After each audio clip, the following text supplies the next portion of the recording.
तो दोस्तों सबसे पहले तो हमारे सभी लोगों को बहुत बहुत धन्यवाद देना चाहूँगा मैं, जितने भी हमारे मैकेनिक भाई हैं, क्योंकि इससे पहले वाला जो मैं एक वीडियो लेकर आया था दोस्तों, एक ऑटो रिक्शा का शॉर्ट्स लेकर आया था, उसमें मैंने कमेंट किया था कि ये गाड़ी पलटने की वजह से गाड़ी स्टार्ट नहीं हो रही है, तो क्या फ़ाल्ट हो सकता है। तो उस वीडियो के अंदर काफ़ी सारे लोगों ने, काफ़ी सारे हमारे सब्सक्राइबर भाइयों ने और काफ़ी सारी हमारी ऑडियंस ने उसमें बहुत इंटरेस्ट दिखाया और काफ़ी कमेंट करके मुझे बताया कि सर, किसी का कमेंट आया कि सर जो गैस टैंक के पास माइक्रो स्विच रहता है उसका वायर हटा दीजिए, स्टार्ट हो जाएगी। किसी ने बताया सर गाड़ी में सेल्फ काम नहीं कर रहा होगा। किसी भाई ने बोला सर गाड़ी का फ्यूज़ उड़ गया होगा। तो इससे दोस्तों क्या मालूम चलता है, इससे ये मालूम चलता है कि काफ़ी सारे लोगों के अंदर ये काबिलियत है कि वो गाड़ी को अच्छे से डायग्नोस कर सकते हैं। तो हमारा जो वीडियो लाने का मकसद रहता है वो सिर्फ और सिर्फ ये रहता है कि काम तो सभी लोग कर ही रहे हैं, बट हम जो काम करें वो एक प्रॉपर वे में काम करें, यानी कि उस काम करने का एक तरीका होना चाहिए जिसे SOP बोलते हैं, स्टैंडर्ड ऑपरेटिंग प्रोसेस। तो दोस्तों मैं आप लोगों को एक चीज़ और बताता हूँ। आप लोगों ने काफ़ी बार सुना होगा भाई 4 स्ट्रोक अपनी CNG जो गाड़ी है, अपन उस पर जो काम करते हैं उसमें इंजन अगर पूछेंगे आप कौन सा होता है, तो इंसान का जवाब आता है सामने से सर 4 स्ट्रोक इंजन है। जैसे अपनी मोटरसाइकिल होती है उसके अंदर भी 4 स्ट्रोक इंजन आता है ना। तो 4 स्ट्रोक आखिर ये है क्या, क्योंकि आज हमारा जो वीडियो है उसके अंदर इससे ही रिलेटेड जो प्रॉब्लम थी, अगर वो हमें मालूम रहेगा तो पहले हमें ये समझना बहुत ज़रूरी हो जाता है कि आखिर स्ट्रोक का मतलब है क्या। तो वही मैं आपको पहले बताता हूँ। देखिए दोस्तों, हमारी गाड़ी के अंदर 4 स्ट्रोक होते हैं, इसीलिए हमारे जो इंजन होता है उसे बोला जाता है 4 स्ट्रोक इंजन, चाहे वो CNG हो, चाहे वो पेट्रोल हो, चाहे वो LPG हो। तो जो हमारा 4 स्ट्रोक है उसमें 4 स्ट्रोक कौन कौन से होते हैं, यानी कि जो 4 स्ट्रोक हैं वो कौन कौन से हैं। तो सबसे पहला दोस्तों हमारा आता है जिसे हम बोलते हैं सक्शन स्ट्रोक। अब सक्शन स्ट्रोक क्या होता है, इसके अंदर जो हमारा, जैसे आपने मान लीजिए इंजन का काम किया, इंजन असेंबल किया। इंजन जब आप असेंबल करते हैं तो पिस्टन आपका एक टॉप पर होता है सबसे ऊपर, उसके ऊपर आप हेड रख देते हैं। तो उस कंडीशन में जब मेरा पिस्टन ऊपर है और वहाँ से जब वो नीचे आता है तो क्या कर रहा है, वो सक कर रहा है, यानी कि एयर और फ्यूल को अपने अंदर खींच रहा है। तो उस कंडीशन में जो मेरा मान लीजिए सिलेंडर है, किट है, ये मेरा यहाँ पिस्टन लगा था, जो मेरा पिस्टन यहाँ से नीचे आ रहा है इस तरीके से यहाँ तक, इस जगह तक। तो यहाँ से और यहाँ तक आने में जो मेरे पिस्टन ने मूव किया, इसे बोला जाएगा सक्शन स्ट्रोक। इसमें हमने क्या काम किया, अंदर एयर को और फ्यूल को, दोनों चीज़ों को अपने अंदर खींचा। तो यहाँ तक TDC से मेरा पिस्टन आया BDC तक, क्योंकि एक सर्विस एरिया रहता है, पिस्टन हमारा ना उससे ऊपर जाता है ना उससे नीचे जाता है। तो इसने क्या काम किया, सक्शन स्ट्रोक में अपने अंदर एयर को और हवा को खींचा। तो ये मेरा एक स्ट्रोक हो गया दोस्तों।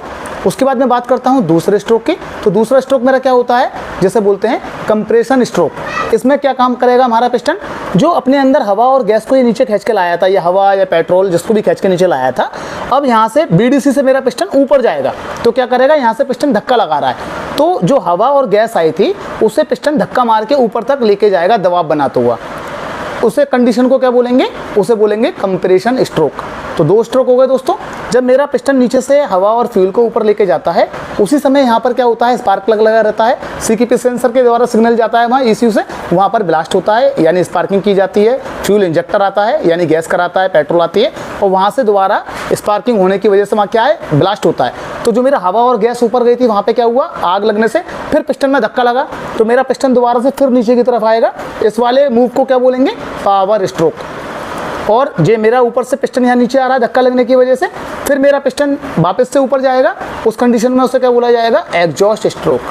तो इस तरीके से फ्रेंड हमारी गाड़ी के अंदर 4 स्ट्रोक होते हैं। अगर इन 4 स्ट्रोक में से एक भी स्ट्रोक मिस होगा तो गाड़ी के अंदर क्या होगा, स्टार्टिंग से रिलेटेड प्रॉब्लम आएगी, पिकअप से रिलेटेड प्रॉब्लम आएंगी, माइलेज से रिलेटेड प्रॉब्लम आएंगी।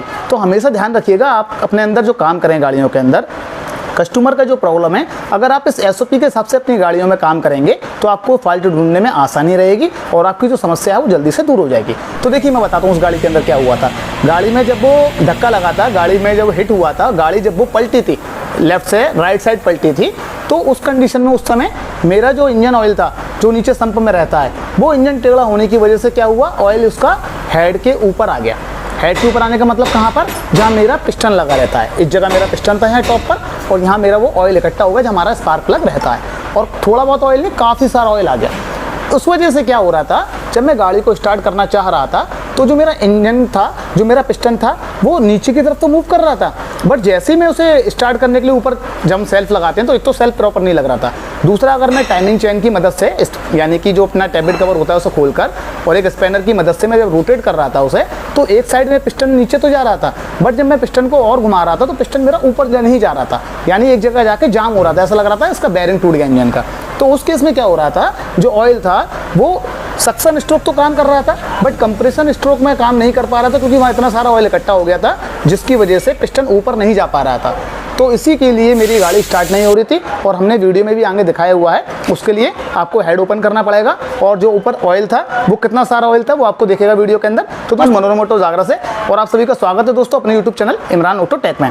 तो दोस्तों वीडियो अगर अच्छी लगी हो, वीडियो को लाइक करिएगा, शेयर करिएगा, कमेंट करिएगा, और दोस्तों जो भी हमारे चैनल पर नए हैं, जिन्होंने अभी तक चैनल को सब्सक्राइब नहीं किया है, तो प्लीज़ चैनल को सब्सक्राइब कर लीजिएगा, क्योंकि हम आप लोगों के लिए ऐसे यूनिक कंटेंट लेकर आते रहते हैं जिससे आप लोगों को फायदा हो सके। तो मिलते हैं दोस्तों एक अगली यूजफुल वीडियो में, जब तक के लिए अपना ध्यान रखिए, गुड बाय।